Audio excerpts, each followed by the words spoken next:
Magandang araw po. Muli tayong magbabalik sa ating mga ginagawang pag-aaral sa mga utos ng Panginoon Kristo, ang mga batas sa kaharian ng Diyos at ang mga aralin para sa mga ginagawang alagad.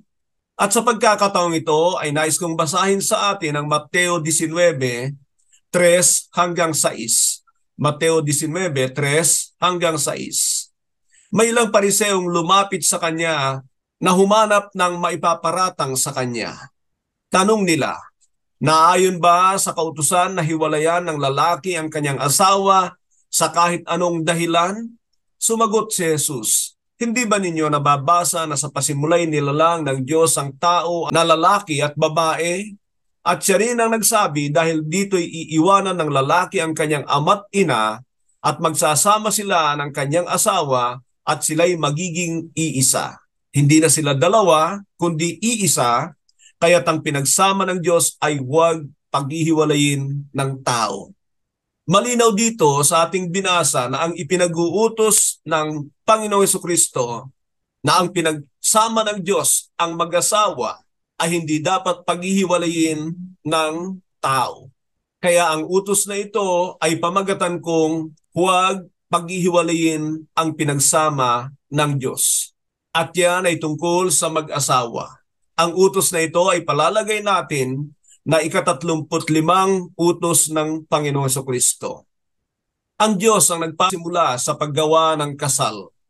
Mababasa natin yan sa ika-2 kabanata ng Henesis sa talatang 21 hanggang 25. Mapapansin sa ngayon na kahit anong bansa o kultura ay pare-parehong nagsasagawa ng kasal. Maging ito man ay sa iba't ibang pamamaraan. Sa kasal ay isang misteryo ang nagaganap at ito ay ang pangyayari sa harapan ng Diyos na siyang sumasaksi. Sa panahong iyon, ang lalaki at babae misteryosong nagiging iisa sa mata ng Diyos at galit siya sa anumang hakbang upang sirain ng kahit sino ang bagay na ito. Marami ang nagsasama na hindi kasal dahil iniisip nila na baka maghihiwalay din naman. Ang ganitong kaisipan ay baluktot at kalimitan ay nangyayari ang kanilang iniisip sapagkat ang dyablo ay nakapaglagay ng pagdududa sa kanilang kaisipan. Bukod doon, kung walang kasal ay hindi dapat magkaroon ng sexual na relasyon ang bawat isa. Yan ay sang-ayon sa disenyo ng Diyos noon pa mang una. Nais ko pang idagdag ang bagay na ito na ang dahilan ng pag-aasawa na wala sa disenyo ng Panginoon ang naging sanhi ng paglipol ng Diyos sa mundo sa panahon ni Noe. Nangangahulugan ito na dapat ay pahalagahan ng tao ang disenyong ito ng Diyos tungkol sa pag-aasawa, gayon din naman ang pagkakaroon ng sex at saka pagkakaroon ng mga supling. Darako tayo sa ating tanong na pag-uusapan, ano ang kasal para sa iyo? Ano ang kasal para sa iyo? I-postpone ninyo ang video at mamaya ay magbabalik tayo para pag-usapan ang mga bagay na ito na naniniwala ko na napakahalaga para sa mundong ito. Magbabalik po tayo at ang ating unang punto na pag-uusapan ay ang unawain ang pag-aasawa. Nais kong basahin sa atin ngayon ang Henesis 2:21 hanggang 24. Kaya't pinatulog ng Panginoong Yahweh ang tao, samantalang nahihimbing kinuha niya ang isang tadyang nito at pinaghilom sa laman sa tapat niyon. Ang tadyang na iyon ay ginawa niyang isang babae at dinala niya ito sa lalaki. Sinabi ng lalaki, sa wakas, narito ang isang tulad ko, laman ng aking laman, buto ng aking buto, babae ang itatawag sa kanya sapagkat sa lalaki siya kinuha. Ito ang dahilan kaya iiwanan ng lalaki ang kanyang ama't ina, magsasama sila ng kanyang asawa at sila'y magiging iisa. Unang bagay na makikita natin sa mga talatang ito nating binasa ay ang pag-aasawa ay ideya ng Diyos. Galing ito sa kanyang kaisipan. Mayroon po akong itinuturo na anumang bagay na ginawa ng Diyos sa mundong ito noong una ay perpekto. At ang ibig ko sabihin sa perpektong yan ay magiging kasiyahan ng Diyos sa walang hanggan. Kaya nga't ang bawat disenyo niya sa mga bagay-bagay ay hindi dapat baguhin sapagkat hindi ito kalulugdan ng Diyos. Marami tayong makikita sa talatang ito. Subalit, tingnan natin ang mga ilan na kalaunan ay makikita natin sa mga ibang lugar ng Biblia na ito ay katotohanan. So ang unang punto natin ay ang pag-aasawa ay ideya ng Diyos. Pangalawa, ang dalawa ay nagiging iisa. Ang dalawa ay nagiging iisa. Ano ang ibig sabihin nito? Sapagkat makikita nyo kalaunan na ang lalaki at babae nananatiling magkaiba. Pero sinabi ng Biblia na ang lalaki at babae ay nagiging iisa at sila'y nagiging iisa. Ano pa man ang ating sabihin, ang una kong nakikita sa bagay na yan ay sa mata ng Diyos, ang lalaki at babae ay ibinibilang niya na iisa. At hindi yan nangangahulugan na iisa sila sa bilang at hindi rin nangangahulugan na iisa sila sa pag-uugali. Ang unang-una kong nakikita sa bagay na yan ay ang hindi dapat paghihiwalayin ng sino man ang ginawa ng Diyos na iisa. Huwag nating hatiin ang iisa dahil sila ay dating dalawa, subalit ngayon ay pinag-isa ng Diyos. Yan ang unang bagay na nakikita ko sa sinasabing ito ng Biblia. Kalaunan ay makikita natin na sa unang Korinto 7 ay hindi na pag-aari ng babae ang kanyang sarili, ganon din naman ng lalaki ang kanyang sarili, kundi pag-aari ng bawat isa ang isa. At diyan natin makikita ang ideya ng pagiging isa ng dalawang ito. Nangangahulugan din ito ng pagtatrabaho ng mag-asawa na hindi dapat sila ang unang mag-isip na maghiwalay, kundi gagawin nila ang lahat ng kanilang magagawa para mapag-inam ang kanilang pagsasama at hindi makakapasok ang anumang kaisipan na maaari silang maghiwalay. Ang pangatlo, ang pag-aasawa ay isang permanenteng bagay. Ang pag-aasawa ay isang permanenteng bagay. Katulad ng nabanggit ko kanina, ang lahat ng bagay sa Diyos na ginawa niya noon pa mang una ay ginawa niya upang maging permanente. Walang temporaryo sa Diyos na ano pa man noong una sapagkat siya ay Diyos na walang hanggan. Kaya lamang nagkaroon ng mga bagay na temporaryo ay dahil na rin sa pagpasok ng kasalanan, pero makikita natin na ang pag-aasawa ay naganap bago pa pumasok ang kasalanan sa sangkatauhan. At dahil na rin sa pagpasok ng kasalanan, nagkaroon na ng pagpapawalang bisa ng kasal at yan ay sa pamamagitan lamang ng kamatayan ng isa sa mag-asawa. Balikan ko lang ng konti na isipin natin na bago pumasok ang kasalanan, pinag-isa ng Diyos ang lalaki at babae na nangangahulugan, yan dapat ay permanente. Kaya kung titignan natin kalaunan, ang pag-aasawa para sa Diyos, yan ay tipan. It is a covenant at hindi kontrata. Diyan natin matutuklasan na ang mundong ito sa kapangyarihan ng kaaway ay pinawalang halaga niya ang ginawa ng Diyos. Kaya't kung ang pag-aasawa ay permanenteng bagay, ito ang dapat maging dahilan para hanapin ng mag-asawa ang kalooban ng Diyos at ganun din naman sa mag-aasawa ay dapat hindi magmadali at hindi udyok ng anumang pagnanasa kundi maging bunga ng pananalangin para nakakatiyak na ang iyong mapapangasawa ay kaloob ng Diyos sa iyo. Napag-uusapan ang tungkol sa bagay na yan, tungkol sa pagpili ng mapapangasawa. Bagamat siguradong bibigyan ka ng damdamin sa iyong mapapangasawa, kinakailangan mo munang tiyakin na ito ay hindi patibong ng kaaway. Huwag dumepende sa nararamdaman dahil ito ay nagpapabago sa sitwasyon. Tandaan din na ang tunay na mula sa Diyos ay hindi lang nababase sa panlabas na anyo, kundi dapat isaisip na ito ay mayroong nakatanim na mga bagay na maaari kayong magiging iisa. Anong punto ko diyan?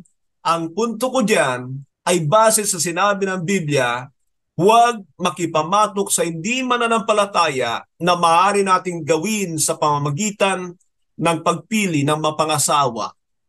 Subalit sa ating kapanahunan ay napakaraming relihiyoso na maging itong mga taong ito ay pinapababaw ang tungkol sa relasyon ng mag-asawa. Alam natin na maraming mga bansa ay naniniwala kay Kristo sa kanilang relihiyon, subalit sila ay pumapanig sa pagkakaroon ng paghihiwalay ng mag-asawa. Yan po ang punto ko sa bagay na yan, na kinakailangan na kapag ang lalaki ay mag-aasawa ay laliman niya ang kanyang relasyon sa Diyos at humanap din siya ng malalimang relasyon sa Diyos, nang sa gayon ay magiging maganda ang kanilang pagsasama. Mayroon na silang pundasyon tungkol sa pagkakaisa. Punta tayo sa pangatlo.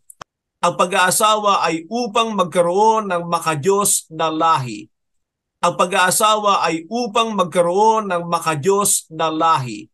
Ito ang pangunahing dahilan ng Diyos sa pag-aasawa. Hindi lamang magparami, kundi turuan ng mga anak na magkaroon ng pananampalataya, takot at pagmamahal sa Diyos. Nababanggit ang bagay na ito sa Malakias 2:15 na mamaya ay babasahin natin.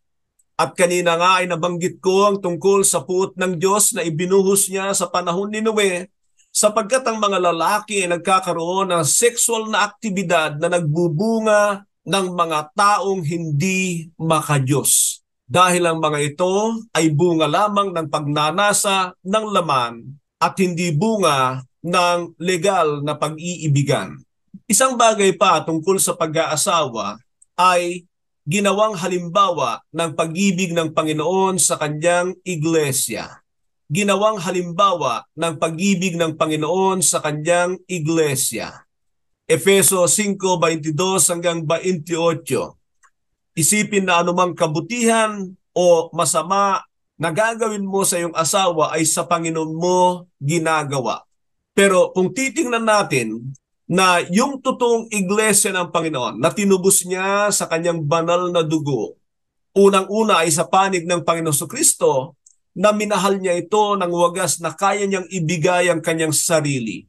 Ganon din naman ang iglesia ay dapat niyang matutunan na mahalin ang Panginoon ng wagas. Subalit nandoon tayo sa relasyon ng mag-asawa na kung titingnan natin ay dapat pag-aralan ng dalawa ang lahat ng bagay na kanilang magagawa na maging dahilan upang mahalin nila hanggang wakas ng kanilang buhay ang kanilang mapapangasawa. Maalala ko diyan yung laging sinasabi sa kasal, till death do us part. Pero kalimitan po, yan ay bigkas na lamang na hindi pinapahalagahan ng mga tao na alam natin na napakahalaga ng pagtupad sa pangako sang-ayon na rin sa utos ng Panginoon Kristo. Ang pang-anim natin na ang kasal ay simbolo ng pagparito ng Panginoon para sa kanyang iglesia. Ang kasal ay simbolo ng pagparito ng Panginoon para sa kanyang iglesia. Alam ba natin ang bagay na yan? Na yung 10 birhen ay tungkol sa kasal. Ang unang himala ng Panginoon ay naganap sa kasalan. Pero makikita natin na malinaw, maging sa mga ilang ibinigay ng Panginoon na talinghaga, na ang Panginoon ay babalikan niya ang iglesia at siya ang itinuturing niya na babaeng pakakasalan. Pero isang bagay na mahalaga, tingnan niyo itong katotohanan ito mga kapatid. Marami sa atin ay laging nakakasaksi ng mga kasalan. Katulad ko, dati nagkakasal ako, hindi na rin kakaunti ang kumuha sa akin bilang ninong na nangangahulugan na marami akong nasasaksihan ng mga kasal. Alam ba ninyo na sa tuwina na nakakakita ako nito, ay nagpapaalala sa akin na isang araw ay darating ang Panginoon para sa kanyang iglesia at yan yung panahon na kukunin niya ito at isasama na sa walang hanggang kaharian ng Diyos. Magandang bagay na ito na paalala para sa atin na sana hindi lamang mga kasal dito sa lupa ang ating naa-attendan, kundi dapat doon sa darating ang Panginoon upang kunin ang kanyang iglesia na tayo naman ay makakasama. Hinangad mo ba ang bagay na ito? Pinaghahandaan mo ba ang bagay na ito? Yung talinghaga ng 10 birhen ay makikita natin ang kabiguan ng 5 sa kanila na makasama sa kasalan.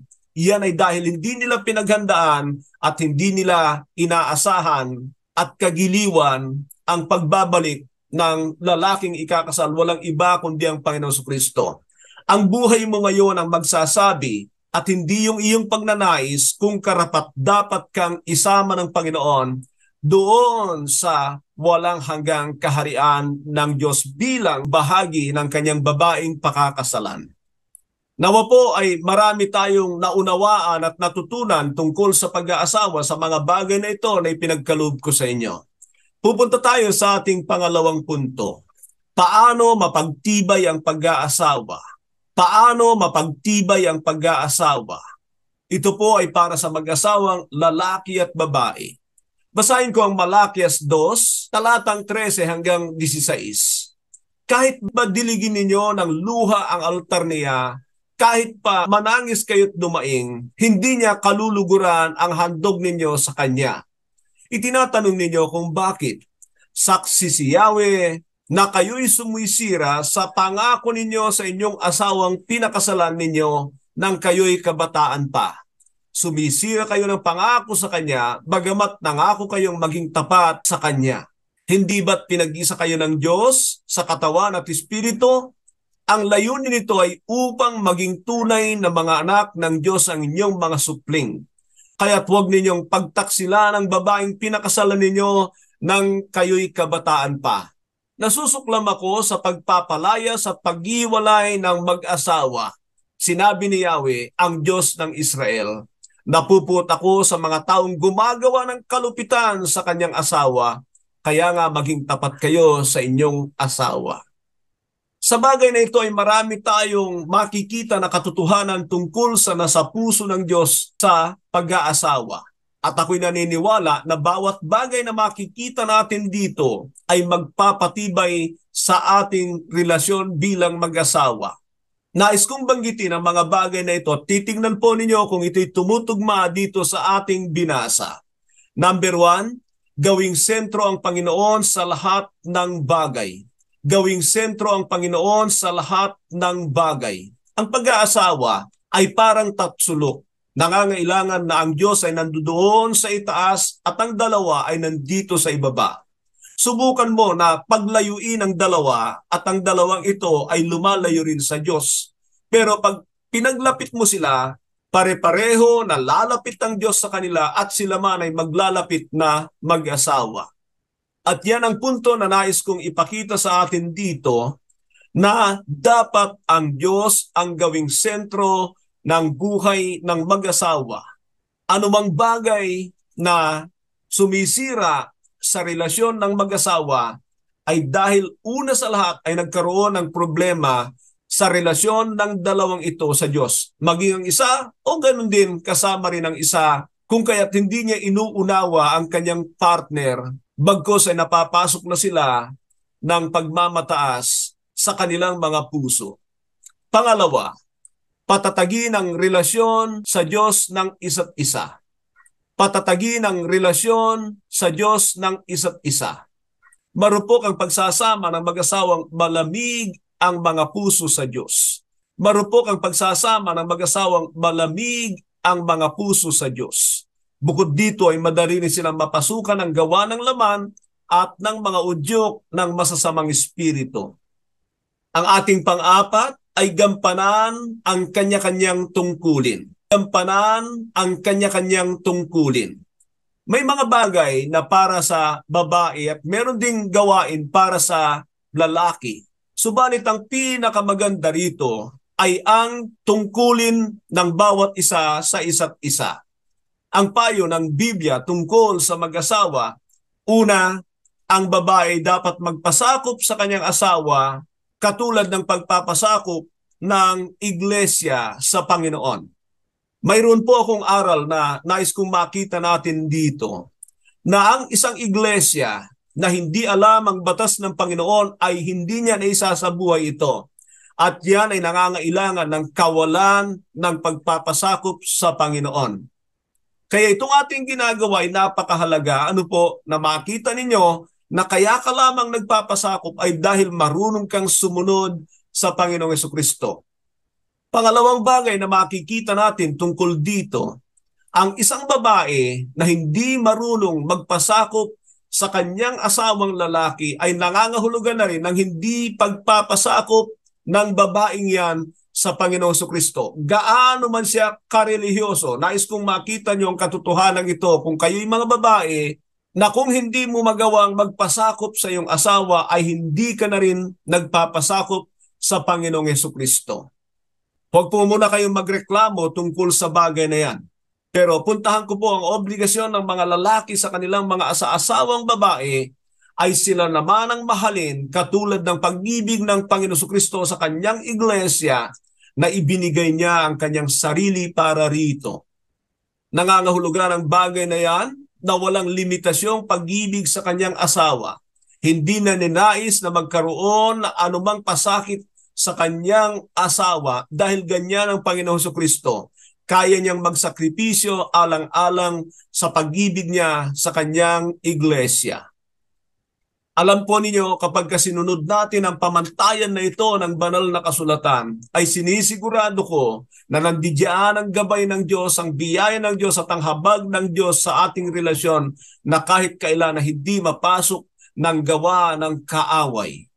Sinasabi ko ang bagay na ito sapagkat nasa panahon tayo na hindi na biblical ang modelo ng marami sa kanilang pag-aasawa at sa relasyon. Makikita ninyo, ang dami-dami ay higit nilang pinapahalagahan ang mga halimbawa ng mga artista. Tandaan ninyo, mga artista po yan na nangangahulugan na hindi yan ang totoo nilang buhay sa kanilang tagong buhay. Maalala ko na ang ibig sabihin ng artista ay ipokrito. At kung gagawin silang halimbawa ng mga tao, nangangahulugan yan na maganda sa mata ng tao ang kanilang ipinapakita. Pero ang totoo ay maraming problema ang mga yan tungkol sa kanilang pag-aasawa. Tingnan ninyo yung mga artista, no? Ang gaganda ng kanilang ipinapakita pag sila ay nasa camera. Pero hindi nagtatagal ay hiwalay na ang dalawang ito dahil meron nang nakapasok na ibang relasyon sa pagitan nila o sa isa't isa. Huwag kayong matuwa sa mga ipinapakita ng mga artista. Artista po yan. Bumase tayo sa sinasabi ng Biblia kung paano natin mapatatag o mapatibay ang ating pagsasama. So yan ang ibig ko sabihin sa pagganap sa tungkulin ng bawat isa ang gawin ng halimbawa ng Panginoon sa kanyang iglesia. Ang ating pang-apat ay patuloy na trabahuhin ang pagpapatatag. Walang perpektong pag-aasawa. Umaasa tayo sa biyaya ng Diyos, sa habag ng Diyos. Ganon din naman na dapat ay nakabase tayo sa salita ng Diyos kung nais natin ang habag ng Diyos. Sinasabi na sa pag-aasawa, ang babae ay parang Venus at ang lalaki ay parang Mars. So nakikita po ninyo ang layo ng dalawang yan. Sa katotohanan po ay nararanasan natin ang mga bagay na ito. Nais ko munang ipakita sa inyo na maraming dahilan kaya hindi agad nagkakasundo ang lalaki at babae.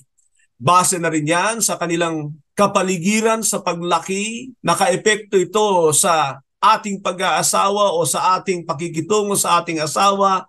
May mga naghiwalay ang kanilang mga magulang at mapalad yung mga mag-asawa na iniisip nila, ayaw kong maranasan ng aking pamilya ang ganito. Pero bukod sa tayo ay nakadepende sa Diyos sa ating relasyon, dapat ay nandoon din ang ating pagtatrabaho sa patuloy na pagpapatatag sa ating relasyon sa ating mga may bahay. Sa bagay na yan ay nandiyan ang pangangailangan ng pagsasakripisyo sa iyong parte, ganun din naman sa lalaki at babae. Laging nangangailangan nito ng pagsasakripisyo para sa katatagan ng pagsasama. Punta tayo sa ating susunod na punto. Praktikal na paraan upang makatulong sa relasyon ng mag-asawa. Nangangahulugan ito na tayo na nandoon sa labas ng relasyon ng mag-asawa, paano tayo makatulong sa kanila? Nag-iisip ba tayo na tumulong sa mga mag-asawa hindi para maghiwalay kundi mapatatag ang kanilang relasyon bilang kasangkapan tayo ng Diyos at pagsunod sa utos na ito. Ang pinagsama ng Diyos ay huwag paghihiwalayin ng tao. Narito ang mga practical na paraan upang makatulong sa relasyon ng mag-asawa. Pero basahin ko muna itong nasa unang Korintos 7, 2 hanggang 5. Ngunit dahil sa lumalaganap na pakikiapid, bawat lalaki o babae dapat magkaroon ng sariling asawa. Dapat tuparin ng lalaki ang kanyang tungkulin sa kanyang asawa at ganun din naman ang babae. Sapagkat hindi na ang babae ang may karapatan sa kanyang sariling katawan, kundi ang kanyang asawa. Gayon din naman, hindi na ang lalaki ang may karapatan sa kanyang sariling katawan, kundi ang kanyang asawa. Huwag ninyong ipagkait sa inyong asawa ang inyong sarili sa isa't isa. Maliban na lamang kung napagkasundoan ninyong huwag munang magsiping sa maikling panahon upang mayukol ninyo ang inyong mga sarili sa pananalangin. Ngunit pagkatapos muli kayong magsiping upang hindi kayo matukso ni Satanas dahil sa hindi kayo makakapigil. Bagamat nakikita ko sa mga talatang ito na napagkunan ng idea doon sa ating naunang punto, ay meron pa rin tayong makikita dito na makatulong sa atin para sa mag-asawa. Ang unang-una marahil ay ipakita natin sa kanila ang plano ng Diyos tungkol sa pag-aasawa. Kung tayo'y marunong at nais nating payuhan ang mag-asawa, lalo na sa mga baguhan, ay ipakita natin sa kanila ang plano ng Diyos. Matagal din ako nagpapayo sa tuwina na bago ikasal ang mag-asawa ay kailangan silang iseminar ng mga ilang pagkakataon nang sa gayon ay magiging handa sila sa kanilang kaharapin, sapagkat alam natin na maraming pagsubok sa relasyon ng dalawang magsasama. So unang-una dyan ay dapat makita nila ang plano ng Diyos tungkol sa pag-aasawa at nabanggit na natin ito sa mga nauna. Pangalawa ay gumawa ng mga okasyon para sa mag-asawa. Kung alam natin itong mag-asawa ay medyo nagkakaroon ng lamat ang kanilang relasyon, bakit hindi tayo mag-isip ng pamamaraan upang sa gayon ay mapanumbalik nawa ang kanilang magandang relasyon? Maalala ko na sinasabi ko rin ang ganito sa mga ninong at ninang. Kapag pumunta sa inyo ang isa sa dalawang ito, huwag ninyong payuhan ng negatibo ang isa sa kanila. Mayroon kasing mga minsan ay dahil sa hindi pagkakaunawaan, pupunta sa atin yung isa at pagkatapos ay sasabihin natin, oh, ganun naman yung asawa mo eh. Naku po, sumisira tayo ng relasyon. Dapat ay magpayo tayo ng maayos na hindi magdudulot ito ng pagdududa sa isa't isa at dagdagan ang problema ng kanilang pagsasama. At diyan ay makikita natin ang katotohanan nito na sana ay gumawa tayo ng okasyon para mapanumbalik ang kanilang relasyon. O kaya ay magsalita tayo ng mga bagay na makakatulong sa kanila kaysa sa mga bagay na makakasira sa kanilang ugnayan. Yan ang ating pangatlo. Iwasan ang mga bagay na magdudulot sa panlalamig sa isa't isa. Kalimitan dyan ay yung sisiraan mo yung isa, sabihin mo yung mga negatibo, yung mga napapansin mo na hindi maganda, naku, nagdadagdag ka ng dahilan para itong dalawang ito ay maaring maghiwalay. Kung nais nating makatulong, ay mag-isip tayo ng pamamaraan na itong mag-asawang ito ay kailangang magpanumbalik sa isa't isa. Ang isa pa ay tulungan silang tuparin ang katungkulan sa isa't isa. Maring diyan tayo sa mga practical na bagay na kung meron nakakaligtaan ang lalaki o babae sa kanyang asawa, lalo na sa mga bagay na material, ay maaari tayong makatulong sa nakakaligtaang katungkulan ng isa sa kanila. Bago tayo pumunta doon sa pag-uugali, nais kong ikwento sa inyo ang karanasan ko. Minsan ay inanyayahan ako ng isang tatay na puntahan namin ang kanyang may bahay. Malayo po ito, magdamag na paglalakbay sa bus, at dahil sa pagnanais ko na maibalik ang relasyon ng mag-asawang ito, nagsakripisyo po ako. Pero bago po yon ay kailangan kong marinig yung babae na pumapayag na ako ay magiging tagapayo sa kanila tungkol sa nalalagay sa bingit ng paghihiwalay ang dalawang ito. Kaya't nung dumating kami doon ay nag-usap naman na ang mag-asawang ito na kailangan nila ng pag-uusap at kailangan nila ang katulad ko na tagapamagitan. Nagpunta kami sa tabing dagat, kaming tatlo lang doon, at ang unang sinabi ko sa kanila ay yung katotohanan na nandoon ako dahil sila ay nagnanais pa rin mapanumbalik ang kanilang relasyon. Pero bago pa yon ay tinanong ko sila muli na kung nais ba talaga nila na hindi sila magkahiwalay. Sapagkat sabi ko, wala nang saysay na ako ay magpapayo sa inyo, uubos ng aking lakas, magsasakripisyo sa inyo kung nakaplano na pala kayong maghiwalay.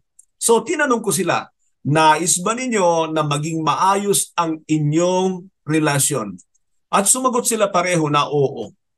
Nanatili ako sa kanila ng hindi bababa ng 4 na oras para sa pagpapayong ito. Nagpapasalamat ako na sa panahon na yan ay iniwan ko sila na masayang magkasama. Kalaunan ay nagsasabi sa akin ng isa't isa sapagkat naging kaibigan ko na sa Facebook na ito ang nangyayari kaya parang nalalagay na naman sa panganib ang kanilang relasyon. Ang mahirap po ay kapag kaganon na magkahiwalay na pagpapayo, ang hirap ayusin. Kalaunan dahil pinagsasabihan ko yung nagsusumbong sa akin ay hindi na nagsusumbong muli at nakapanghihinayang na sa ngayon ay mukhang natuluyan ng maghiwalay ang mag-asawang ito. Nakakalungkot ang bagay na yan. Punta tayo dito sa pag-uugali na dala ng utos na ito ng Panginoon Jesucristo.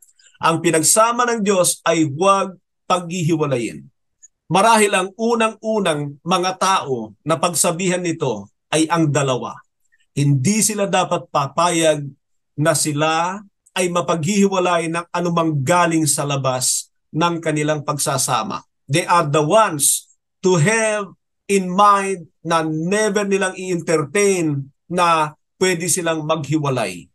At ang karakter na dadalhin niyan ay tungkol sa katapatan, faithfulness sa bawat isa. Faithful kayo sa inyong sinumpaan, ipinangako sa isa't isa, faithful kayo sapagkat ang Diyos na nasa pagitan ninyo at nakakasaksi nung kayo ay ikasal ay nandiyan siya.